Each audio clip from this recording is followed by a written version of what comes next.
السلام عليكم ورحمة الله وبركاته. نحمده ونصلي على رسوله الكريم. أما بعد فأعوذ بالله من الشيطان الرجيم. بسم الله الرحمن الرحيم. হুদ আলাইহিস সালাম কুরআন আল কারীমে উল্লেখিত 25 জন নবীর মধ্য থেকে অন্যতম একজন নবী, যিনি সাইয়েদনা নূহ আলাইহিস সালামের 5টি জেনারেশন পরে আদ জাতির কাছে প্রেরিত হয়েছেন। এবং সাইয়েদনা হুদ আলাইহিস সালামের নামে আল্লাহ তাআলা কালামুল্লাহ মাজিদে কুরআন আল কারীমে একটি সূরাও ডেডিকেট করেছেন, সূরাতু হুদ। এটি কুরআন আল কারীমের 11 নম্বর সূরা। আল্লাহ তাআলা ইরশাদ করছেন, ওয়া ইলা আদিন আখাহুম হুদা, আমি আদ জাতির কাছে হুদ আলাইহিস সালামকে প্রেরণ করেছিলাম। এই আদ জাতি আহকাফ এলাকায় বসবাস করত, যেটি সূরাতুল আহকাফে আল্লাহ তাআলা আমাদেরকে জানিয়েছেন। আল্লাহ ইরশাদ করছেন, ওয়াযকুর আখা আদিন ইয আনযারা কওমাহু বিল আহকাফ, হে নবী, আপনি কুরাইশদেরকে আদ জাতির কাছে প্রেরিত হুদ আলাইহিস সালামের ঘটনা আপনি তাদেরকে শোনান, যিনি আহকাফবাসীদেরকে সতর্ক করেছিলেন।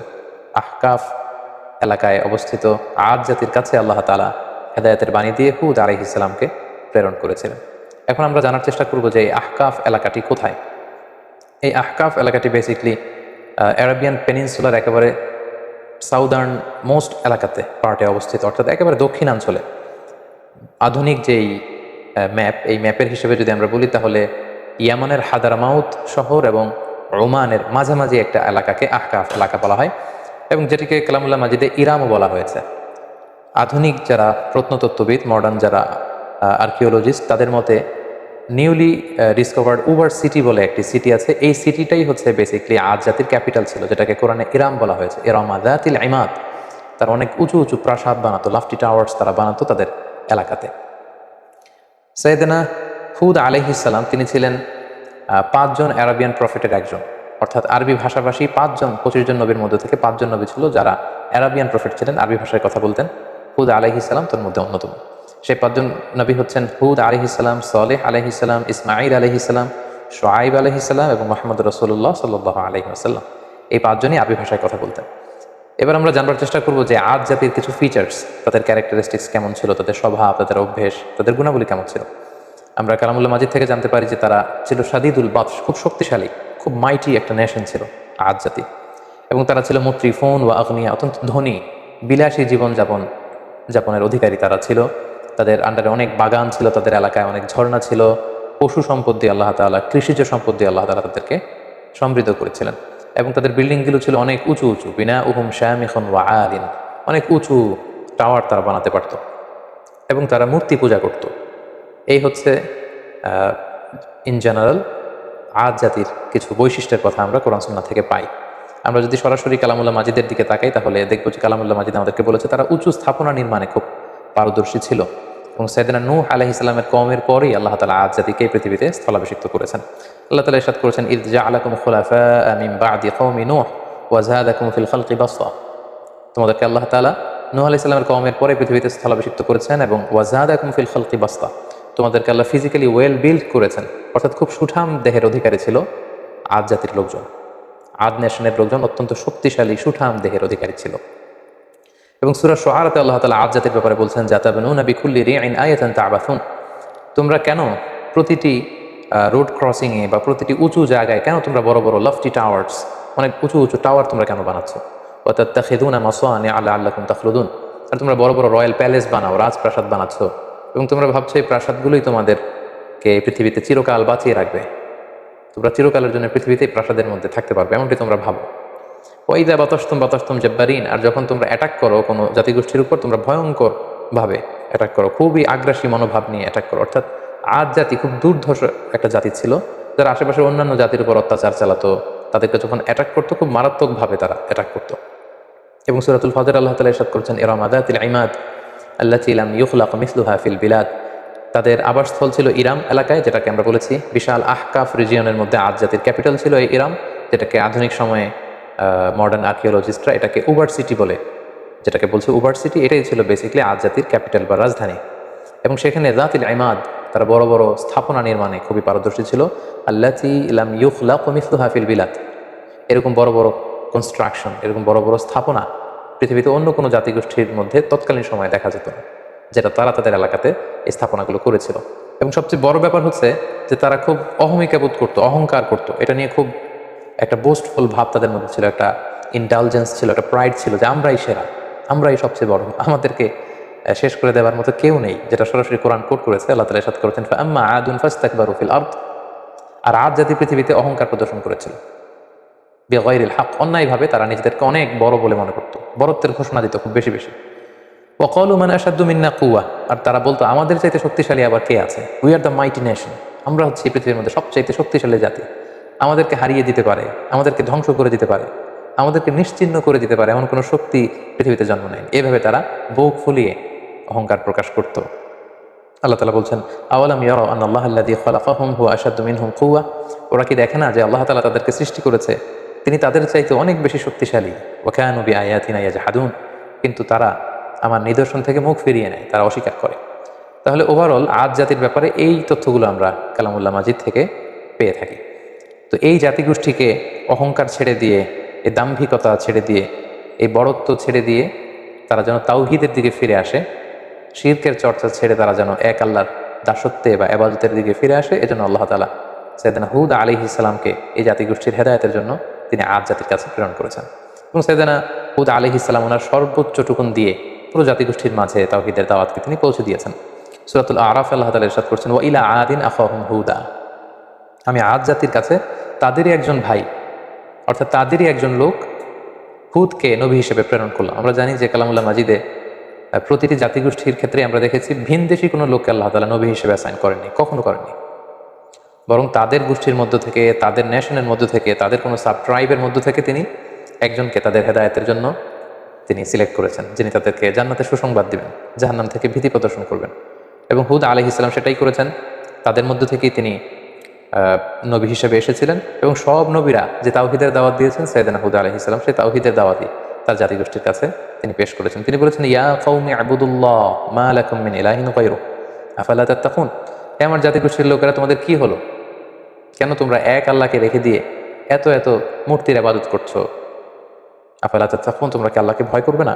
এটা একটা কমন দাওয়াত ছিল সব নবীদের, সব নবীরাই এক আল্লাহর দাস আমাদেরকে বানানোর জন্য পৃথিবীতে এসেছেন। আমরা যেন হাজার হাজার রবকে ছেড়ে দিয়ে, হাজার হাজার মূর্তিকে ছেড়ে দিয়ে, পৌত্তলিকতা ছেড়ে দিয়ে আমরা যেন এক আল্লাহর বান্দায় পরিণত হতে পারি, এটাই ছিল সব নবীদের মিশন এবং ভিশন। পাশাপাশি আমরা জানি যে আদ জাতি খুব শক্তিশালী একটা জাতি ছিল, তাদেরকে আল্লাহ তাআলা অনেক নাজ নেয়ামত দিয়েছেন। তো সাইয়েদনা হুদ আলাইহিস সালাম এই নাজ নেয়ামতের কথা স্মরণ করিয়ে দিয়েও তাদেরকে তাওহীদের দিকে দাওয়াত দিয়েছেন। তিনি বলেছেন, ওয়াযকুরু ইয জাআলাকুম খুলাফা মিন বা'দি কওমি নূহ, অর্থাৎ হে আমার জাতিগোষ্ঠী, তোমরা কি দেখছো না যে নূহ আলাইহিস সালামের পরে আল্লাহ তোমাদেরকে পৃথিবীতে সম্মানিত করেছেন। নূহ আলাইহিস সালামের কওমকে আল্লাহ তাআলা মহাপ্লাবন দিয়ে ধ্বংস করেছেন। সো তারা তো তোমাদের অ্যানসেস্টর ছিল, তোমাদের পূর্বপুরুষদের কি ভাগ্যে কি ঘটেছে এটা তো তোমরা দেখেছো। সো এটা দেখেও তোমরা কেন শিক্ষা নিবে না? এবং ওয়াজাদাকুম ফিল খালকি বাসতা, আল্লাহ তোমাদেরকে সুঠামদেহী করেছেন, শক্তিশালী করেছেন। ফাযকুরু আলা আল্লাহি লাআল্লাকুম তুফলিহুন, ফলে আল্লাহ তাআলা তোমাদেরকে যে নিয়ামত দিয়েছেন এই নিয়ামতগুলোকে তোমরা স্মরণ করো, আল্লাহর নিয়ামতের শুকরিয়া করো। এইভাবে তিনি দাওয়াত দিতে লাগলেন। পাশাপাশি তিনি বোঝাতে চাইলেন যে তোমরা যতই পাপ করো না কেন, যতই অন্যায় করো না কেন, আল্লাহর তওবার দরজা, রহমতের দরজা এটা তোমাদের জন্য খোলা সব সময়। The door of Allah is open for you 24/7। যে কোনো সময় তুমি ইস্তেগফার করো, তওবা করো, শিরক থেকে ফিরে এসে এক আল্লাহর ইবাদতে মনোনিবেশ করো, আল্লাহ তাআলা তোমাদেরকে ক্ষমা করবেন। এবং সেটাই তিনি বললেন, ইয়া কওম ইস্তাগফিরু রাব্বাকুম, হে আমার জাতিগোষ্ঠীর লোকেরা, তোমরা আল্লাহর কাছে ক্ষমা চাও। সুম্মা তুবু ইলাইহি, আল্লাহর দিকে ফিরে আসো। Come back to your lord. ইউরসিলিস সামা আলাইকুম মিদরারা, তাহলে আকাশ থেকে আল্লাহ তাআলা রহমতের বাড়ি বর্ষণ করবেন। ওয়া ইয়াজিদুকুম কুওয়াতান ইলা কুওয়াতিকুম, এখন যে শক্তিমত্তা আছে এটাকে আল্লাহ আরো বাড়িয়ে দেবেন, আরো শক্তিশালী জাতিতে তোমরা রূপান্তরিত হবে। ওয়ালা তাতাওয়াল্লাউ মুজরিমিন, আর তোমরা অবাধ্যতা করে পাপাচারিতায় মগ্ন হয়ে মুখ ফিরিয়ে নিও। সাইয়েদনা হুদ আলাইহিস সালাম এভাবে তিনি জাতিগোষ্ঠীর হেদায়েতের জন্য দাওয়াত দিতে লাগলেন, তাওহীদের বাণী তিনি শোনাতে লাগলেন। কিন্তু আমরা জানি যে বেশিরভাগ নবী তাদের এলাকাতে খুব বেশি ওয়েলকাম তাদেরকে জানানো হয়নি, বরং তাদের দাওয়াতকে প্রত্যাখ্যান করা হয়েছে। এবং আদ জাতির ক্ষেত্রেও ঠিক এটাই ঘটেছে। তাদের রেসপন্স কেমন ছিল এই দাওয়ার পরে আমরা সেটা যদি দেখি, তাহলে কালামুল্লাহ মাজিদ আমাদেরকে বলছে তাদের রেসপন্স ছিল এরকম, ক্বালু ইয়া হুদু মা জি'তানা বিবাইয়িন, হে হুদ, তুমি যে নবী কি প্রমাণ আছে, আমাদের তো বিশ্বাস হয় না। ওয়া মা নাহনু বিতারিকি আলিহাতিনা আন কওলিক, তোমার এই কথায় তো আমরা আমাদের বাপ দাদা রেখে যাওয়া মূর্তিগুলোকে ছেড়ে দিতে পারি না। তুমি কি বলতে চাচ্ছ যে আমাদের পূর্বপুরুষরা ভুল করে গিয়েছে? আমরা তো এগুলো ছেড়ে আসতে পারি না। ওয়া মা নাহনু লাকা বিমুমিনিন, তোমার কথায় আমরা বিশ্বাস করি না। তারা আরো বলতো, ক্বালু আজি'তানা লিতাফিকানা আন আলিহাতিনা, হে হুদ, তুমি কি আমাদের ইলাহ বা উপাস্যদের থেকে আমাদের মুখকে ফিরিয়ে নিতে চাচ্ছ, সরিয়ে দিতে চাচ্ছ? আর তুমি বলছো যে আমরা যদি মূর্তির পূজা ছেড়ে না দিই তাহলে আযাব আসবে। ফাআতিনা বিমা তাঈদুনা ইন কুনতুম মিনাস সাদিকিন, তাহলে আযাব নিয়ে আসো, দেখাও, দেখি তোমার সাধ্যে কতটুকু কুলায়, তুমি কত বড় শক্তিশালী হয়েছো, তোমার আল্লাহর ক্ষমতা কতটুকু আমাদেরকে পারলে দেখাও, তুমি যে আযাবের কথা বলছো সেই আযাব আমাদেরকে চাক্ষুষ দেখাও, যদি তুমি সত্যবাদী হয়ে থাকো। এভাবে সাইয়েদনা হুদ আলাইহিস সালামের দাওয়াতি কথাকে, আহ্বানকে তারা প্রত্যাখ্যান করে তুচ্ছ তাচ্ছিল্যের সাথে ওনাকে পুরো আদ জাতি তারা রিজেক্ট করলো। সাইয়েদনা হুদ আলাইহিস সালাম শেষবারের মতো তাদেরকে ওয়ার্নিং করলেন এবং বললেন যে এক আল্লাহর ইবাদত যদি তোমরা মেনে না নাও তাহলে তোমাদের উপর ভয়ঙ্কর শাস্তি আসবে, ভয়ঙ্কর শাস্তি। মেঘমালা দিয়ে, প্রচণ্ড বাতাস দিয়ে আল্লাহ তোমাদেরকে ধ্বংস করে দেবেন। তারা বললেন যে ফাতিনা বিমা তাঈদুনা ইন কুনতুম মিনাস সাদিকিন, তাহলে দেখাও, সে শাস্তি যদি আসার হয়ে থাকে তাহলে নিয়ে আসো, দেখি কতটুকু শাস্তি আসতে পারে। অতঃপর আল্লাহ তাআলা সাইয়েদনা হুদ আলাইহিস সালামকে বললেন, এই জাতিগোষ্ঠীর উপর অচিরেই আমি শাস্তি পাঠাবো। আল্লাহ তাআলা ইরশাদ করছেন, ফালাম্মা রাআউহু আরিদান মুস্তাকবিলা আওদিয়াতিহিম ক্বালু হাযা আরিদুম মুমতিরুনা। হঠাৎ দেখা গেল পুরো আদ জাতির ওই এরিয়াতে, দ্য এন্টায়ার ভ্যাসানিটিতে চারদিকে শুধু মেঘ আর মেঘ, মেঘমালা, একেবারে ক্লাউডি একটা সিচুয়েশন। এবং এরকম মেঘমালা তারা কখনো জমা হতে দেখেনি তাদের আকাশে, এবং সেটা দেখে তারা তো মহা খুশি। কারণ এই মরু এলাকাতে যখন মেঘমালা আকাশে উড়ে বেড়ায় এবং সেগুলো যখন ঘনীভূত হয়, বৃষ্টি হয়, এটা তাদের জন্য kind of mercy and blessings, এটা রহমত। কারণ এতে করে তাদের জমিন উর্বর হবে, এতে করে তাদের পশুগুলোর ওড়, তারপর মেষ, ভেড়া, এগুলোর খাবারের যোগান হবে, গাছপালাগুলো সবুজ তৃণলতায় ভরপুর হয়ে যাবে পুরো এলাকা। তারা এই মেঘমালা দেখে মহা খুশি। তারা এই মেঘমালা দেখে সবাই আনন্দ উৎসবের জন্য ঘর থেকে বের হয়ে আসলো এবং তারা বললো, হ্যাঁ আর যে মুমতিরুনা, এটা তো চমৎকার মেঘমালা, এই মেঘ থেকে বৃষ্টি হবে আর রহমের বৃষ্টিতে ভিজবে জমিন, আমাদের পুরো জমিন উর্বর হয়ে উঠবে। আল্লাহ তাআলা বললেন, বাল হুয়া মাস্তাআজালতুম বিহ, এটা রহমতের বৃষ্টি নয়, তোমরা যে আযাব চেয়েছিলে যে হে হুদ তুমি পারলে নিয়ে আসো, দেখাও, এটা সে আযাবের একটা নিশানা। আমি প্রচন্ড বাতাস দিয়ে তোমাদের ধ্বংস করবো। রিহুন ফিহা আযাবুন আলীম, অচিরেই এমন বাতাস বইবে যাতে তোমাদের ধ্বংস রয়েছে। ঠিকই সাইয়েদনা হুদ আলাইহিস সালামের যে ওয়ার্নিং পুরো জাতিগোষ্ঠীর জন্য তিনি দিয়েছিলেন যে আল্লাহর ইবাদত যদি তোমরা না করো, মূর্তি পূজা যদি তোমরা না ছাড়ো, এই শিরকের অন্ধকার রাস্তা ছেড়ে তোমরা যদি আলোর পথে না আসো, প্রচন্ড আযাব তোমাদেরকে পাকড়াও করবে। সে আযাব আল্লাহ তাআলা পাঠালেন। আল্লাহ তাআলা সূরা হাক্কাতে বলছেন, ওয়া আম্মা আদুন ফাউহলিকু বিরিহিন সরসরিন আতিয়া, প্রচন্ড ঝঞ্ঝা বিক্ষুব্ধ বাতাস আল্লাহ তাআলা পাঠালেন, violent wind storm with cold wave, প্রচন্ড শৈত্যপ্রবাহ, প্রচন্ড ঠান্ডা ঝড়ো হাওয়া। তারা যখন বাইরে বের হয়ে আসলো, প্রচন্ড গরমের মধ্যে থেকে হঠাৎ করে ওয়েদারটা টার্ন করে ঠান্ডা হতে লাগলো। ঠান্ডা হতে হতে প্রচন্ড ঠান্ডায় পুরো এলাকার মধ্যে প্রচন্ড শৈত্যপ্রবাহ শুরু হয়ে গেল এবং প্রচন্ড ঠান্ডা ঝঞ্ঝাবায়ুতে, এই ঠান্ডা ঝড়ো হাওয়াতে এলাকার লোকজন আর বাইরে অবস্থান করতে পারলো না, সকলে ঘরের ভেতরে চলে গেল।